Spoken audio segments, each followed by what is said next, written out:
Welcome back, viewers, to CelebXplore Hub, your ultimate destination for all things celebrity and entertainment.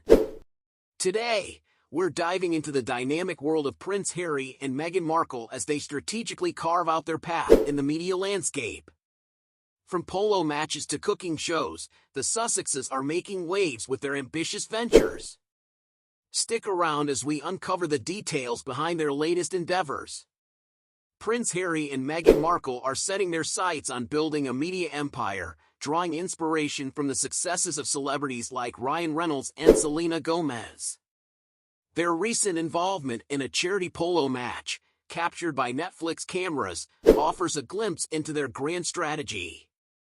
Teaming up with Netflix, the royal duo is producing two programs, one delving into the world of polo, reminiscent of Ryan Reynolds' Welcome to Wrexham, and the other centered around Meghan's passion for home life and cooking, much like Selena Gomez's Selena Plus Chef. With their creative firm, Archwell Productions, at the helm, the Sussexes are poised to make a splash in the streaming arena.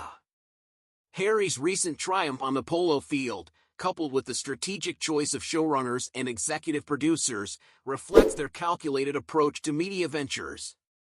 By leveraging their star power in Netflix's expansive platform, they aim to replicate the success of hit series like Drive to Survive, which catapulted Formula One into the mainstream. As Prince Harry and Meghan Markle navigate their post-royal journey, their foray into media represents a bold step towards financial independence. From polo tournaments to cooking shows, they're harnessing their passions to build a media empire fit for modern royalty. Stay tuned to CelebXplore Hub for all the latest updates on their thrilling ventures.